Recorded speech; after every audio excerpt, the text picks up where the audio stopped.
are Barbadians who have excelled in their chosen fields, risen above life's many challenges, and soared to great heights. They have written their names on history's page. One of them is legal luminary Sir David Simmons, and he is a distinguished Barbadian. David Anthony Cathcart Simmons was born on April 28, 1940 in Christchurch to Sybil, a nurse, and Kenneth, a teacher. In 1947, his 3 brothers and his 1 sister later moved to St. Philip with their parents. Young David received his early education at Wesley Hall Boys' School from 1945 to 1947 and St. Philip's Boys from 1948 to 1950. In 1947, Daddy went to Dodds to be the schoolmaster at Dodds, the boys' school at the time. In fact, he would have had responsibility for both the boys and the girls' school at Somerville. And that was an important part of my socialization, because the boys at Dodds were mainly there for petty crimes. The legislation provided for their incarceration for things as petty as wandering, and many were up there for wandering. I also knew that one was there for stealing a lime leaf to make tea, a leaf of a lime tree. Got 5 years at Dodds. Seeing what was happening to young boys at Dodds made an indelible impression on a young David. But having experienced the injustice of young boys being sent to that school, it wasn't a prison, because it was open, but you had to remain there for 5 years or 3 years. Having experienced the privation and the harshness of the penal system convinced me that I would one day wish to do something about that. As a result of these experiences, he was determined to change the penal system, and he did so when he became Attorney General with the passage of the Penal Reform Act in 1998. In January 1950, he went on to the Lodge School, and it was there that his love for sports grew, so much so that he became a crack sprinter. He played for the school's first 11 team and was invited to trials in December 1958. The love for cricket continued throughout his adult life. At school, as his oratory skills started to grow, so did his confidence. They said that I used to talk a lot, argue a lot, and I said I wanted to be a lawyer, ultimately. I was given every encouragement, because my father saw it as, in his words, a means of gaining your own independence and not working for anybody. That is partially true, because of course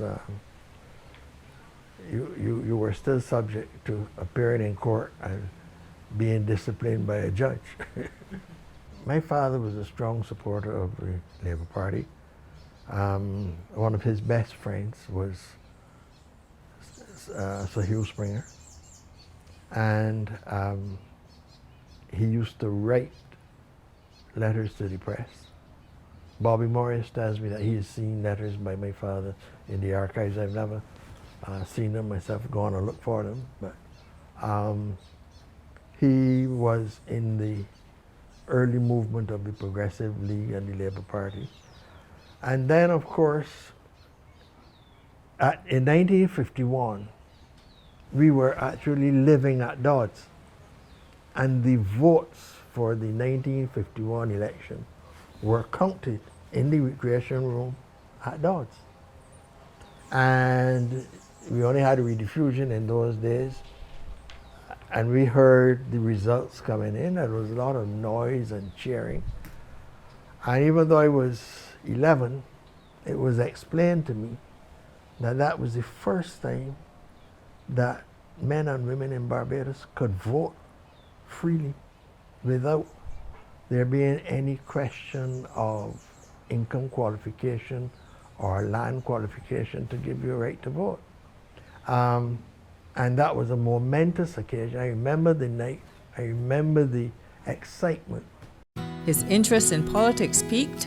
A young David began to rub shoulders with persons of like mind. And then we lived through the 56 election, and I was then old enough to go to political meetings with my father in the car at night and listen to the Labour Party meetings.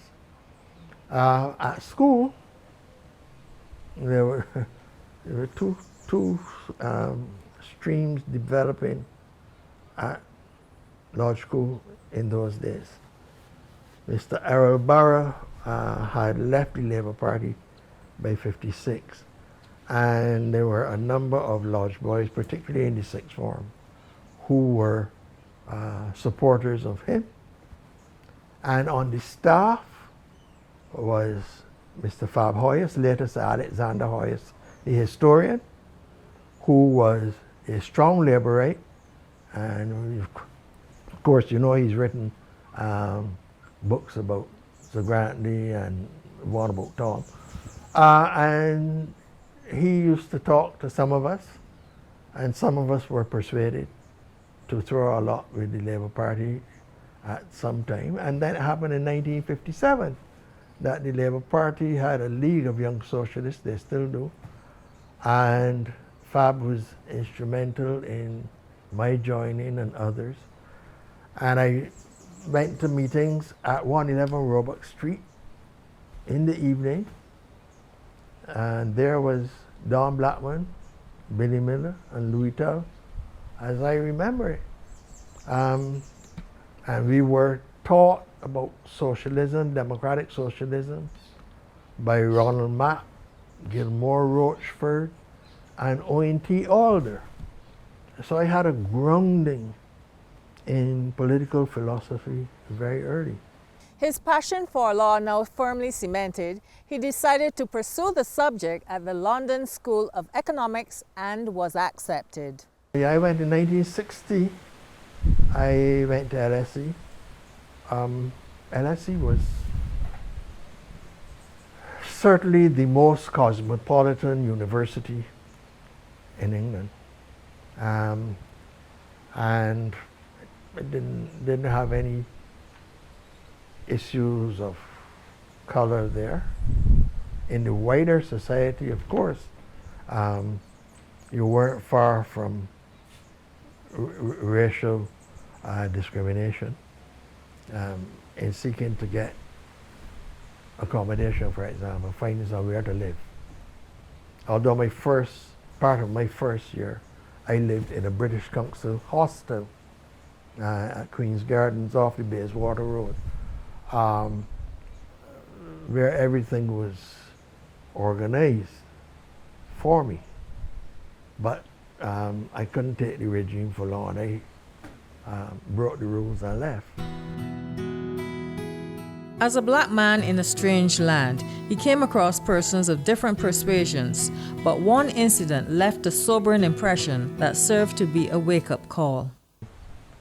I've had the experience, I tell people, of going in or on Earl's Court Road, saw a place advertised, and I went and rang the bell, and a voice from upstairs said, "Yes," and I stepped back and looked and said, "What do you want?" So I said, "Well, I saw this place advertised outside the station," and the person spat at me.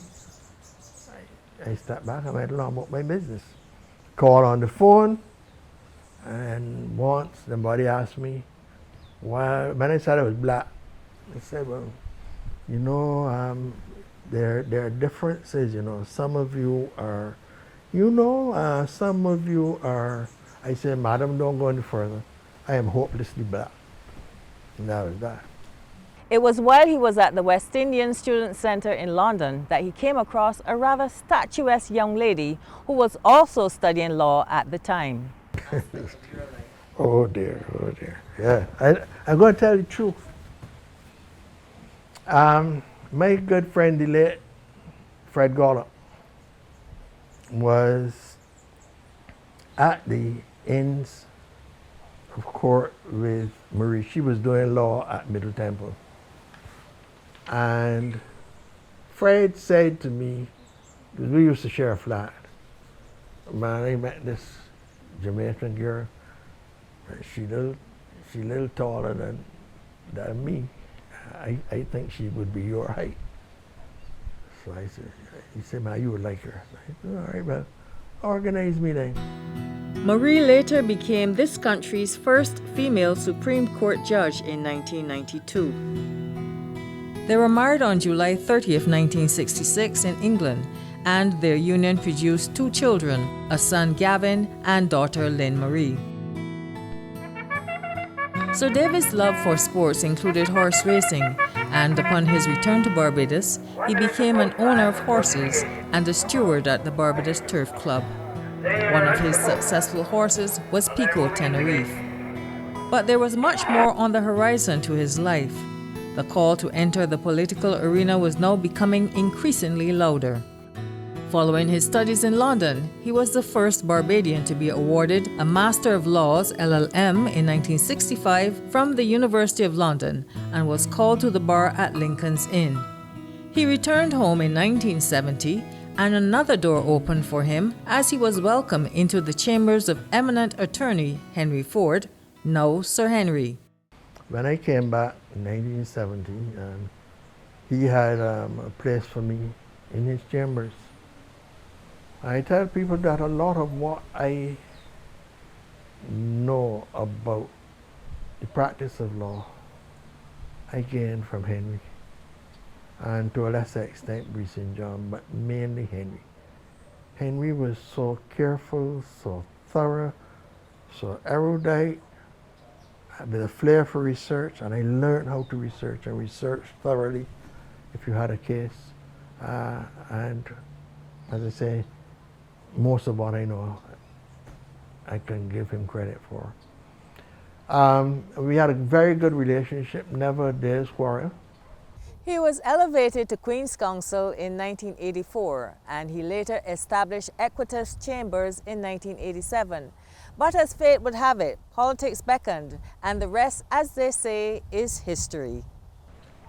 In 1970, soon after I came back, I had an experience going to St. Vincent to do a case with himself and Bree. We were down there for 3 weeks.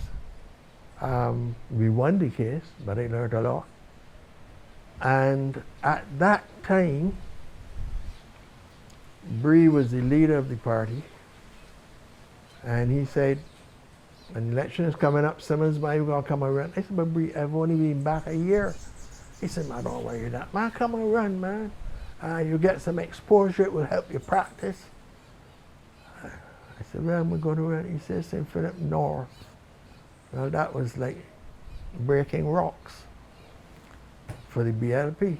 Anyhow, I went and had a little exercise, got up in 1971, didn't know a thing about what I was doing. It was green as grass, lost handsomely, got a water lining, but I stayed, I remained with the people. And then the opportunity came later on for me in 76 to contest the by-election. And I won the by-election in February 26th, I think it was, 1976. And subsequently, of course, I won the by-election in St. Thomas in 1985, May. When Tom died, I ran for the seat there because I'd lost St. Philip North in 81, went in the Senate, and then I gave up the Senate to run for St. Thomas, won that, and stayed there until I retired from politics. He was convinced to throw his hat in the ring by the leader of the Barbados Labour Party. He won the St. Philip North by-election convincingly and represented that constituency from 1976 to 1981. But when the Barbados Labour Party lost in the general elections of 1986, he soon discovered that life in the political arena was no bed of roses. But in 86, the Labour Party was beaten 24-3. They said the clock stopped at 24-3. And the three were Henry, Owen Arthur, and myself. And the Dems immediately christened us the Three Blind Mice. And that was a rough time. The three members had to do the rebuilding process under an oftentimes hostile atmosphere. You have no idea. From the opening of Parliament, and we went to the opening of Parliament from Henry's Chambers in Robert Street, just walk across Palmetto Square into Parliament. Man, the Dems were out in force, and they booed us every step of the way. And that continued until Mr. Barra died in June 87. Every day we went to Parliament, the gang of Dems in the yard who just booed us. But we were not daunted or fazed by it. In fact, it became a little bit monotonous because you knew who the 5 or 6 would be every Tuesday lined up there to boo you. But we determined that we had to rebuild the Labour Party, because when you got a defeat like that, those who are defeated don't have the stomach to come out and be seen. So we had to carry the party financially too, particularly Henry and I, from our practice. There were people who were employed at the Labour Party, three of them I think, on a weekly basis, who were responsible for the security there, for cleaning the place and so on. And we had to pull our pockets to pay because the party had no money. After the election, there was a big overdraft, and nobody was prepared to rally to these three. But we prepared ourselves for each assignment. Every Tuesday, we prepared. On the Monday, we talked, and we went to Parliament, and we did the people's business. And we gave the Democratic Labour Party hell for the 5 years that we were there. This period helped to shape his life in ways he could never have imagined. It was a hard time, but it was very satisfying, very rewarding. And we think that we, if I may say so, we made an important contribution to the maintenance of democracy in Barbados. And we started keeping meetings within 2 years. We weren't daunted, we weren't afraid. But we each helped the other. Owen particularly taught Henry and I, and me, all that we know about public accounting and public financing. He had the estimates, he would walk us through and explain things to us. Apart from what we knew before, but he was able to cast the estimates in the area of public accounting and so on. So we learned a lot. And he saw himself as a bit of a lawyer too. He liked the law. He became Attorney General and Minister of Home Affairs, and he also acted as Prime Minister. So how was it? Very hard. A lot of work. Because being AG and Home Affairs meant that I had 27 departments to be responsible for. from, you mentioned information broadcasting, the thing called the Broadcasting Authority, that GIS, yeah, you all were part of it. And you had then prisons and police and immigration. Immigration was the hardest. He retired from politics after 25 years of unbroken service, and a special ceremony was held in his honor. I've learned much about the art of politics from politicians like Tom Adams, Sir Harold St. John, who worked closely with Sir Grantley. I've learned much also from Errol Barr, I'm here to tell you. I've learned the skill of thorough preparation and research from Henry Ford, who was my leader after 1986. But most of all, I've been inspired to serve by Owen Arthur, than whom there is no finer patriot or politician. I was with him when he started his political life as a senator. I've been there when he cast off the garb of the academic and assumed the mantle of the consummate politician. I've seen him grow in political stature to command regional and international respect.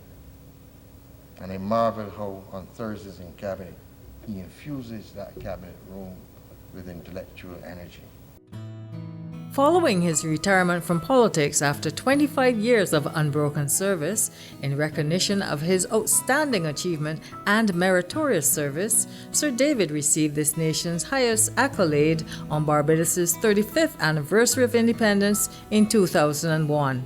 He was 61 at the time. In January 2002, Sir David was appointed as this country's 12th Chief Justice.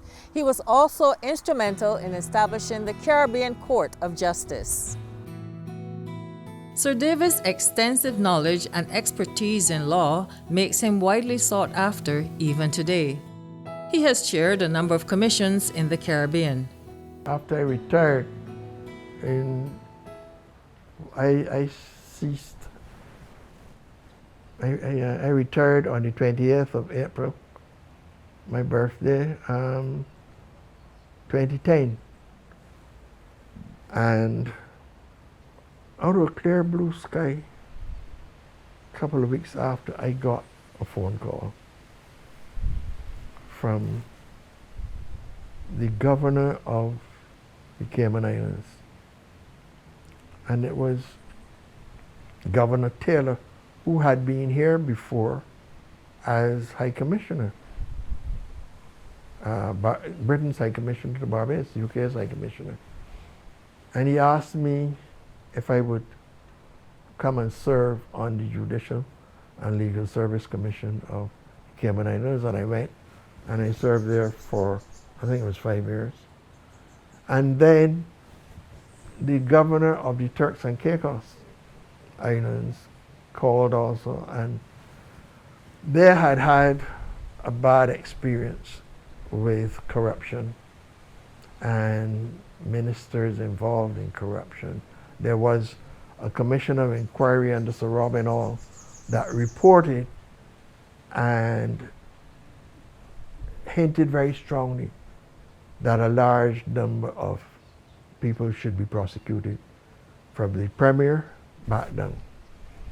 And so they had passed an Integrity in Public Life bill, which was the most up-to-date in the region at the time. But it hadn't come into effect. So the governor wanted to know, Mr. Rutherall, if I would come and establish this commission to deal with the declaration of people's assets and liabilities. And I saw it as a challenge. I took it on. I went. I did it. I did it for 8 years. Another important one was a commission of inquiry into the attempted coup in Trinidad and Tobago. There were two commissions of inquiry that I did after I ceased being CJ. And the first one was Trinidad. You remember there was an attempted coup in 1990 by Abu Bakr and the Muslimin, and a number of parliamentarians were held, including Prime Minister Robinson, were held hostage in the Red House. And for all the years, there had never been an official inquiry into that very serious event in their history. So I was asked by the government if I would come and chair a commission of inquiry to look at all the circumstances surrounding that coup, that attempted coup. And the terms of reference relate from A to O. Very expansive, very extensive. And, you know, we did that, and we produced a report which is very comprehensive, as has been well received.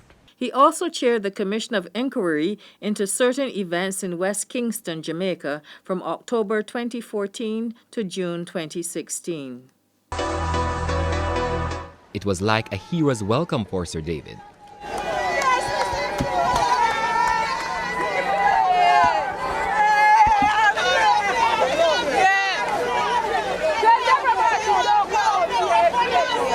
The Commission produced a special report outlining its findings and giving recommendations. Sir David has lectured in law in London and at the University of the West Indies, Cave Hill, and has published numerous papers on legal issues in Commonwealth and international journals, and has represented this country at many conferences. For his outstanding contribution to law and politics, Sir David has received a number of awards, including the Barbados Centennial Award in December 2000 and 2 Honorary Doctor of Law degrees from the London School of Economics in 2003 and from the University of the West Indies in 2016. There is so much more to this remarkable Barbadian, who is an avid reader and accomplished writer. He also was the ghostwriter for the book Chapter Round, the autobiography of Charlie Griffith. As a well-rounded individual, he also has a profound love of calypso music and keeps a collection of vintage records dedicated to this art form. And he is also a self-taught trumpet player.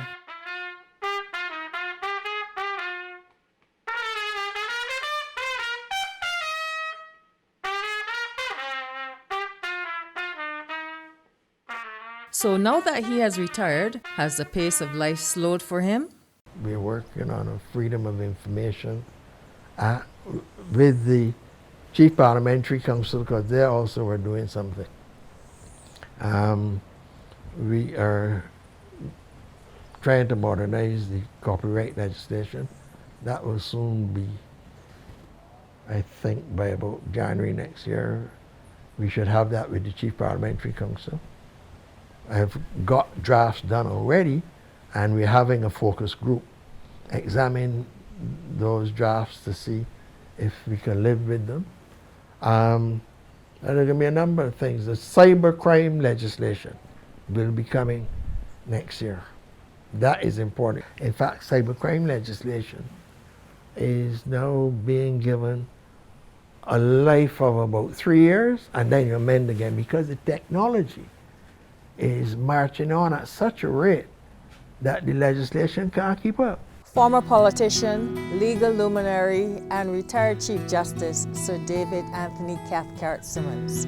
He will forever be revered and admired for his contribution to this country's development, and he certainly is a distinguished Barbadian. For the Barbados Government Information Service, I'm Kathy Lashley. Thanks for joining us, and goodbye.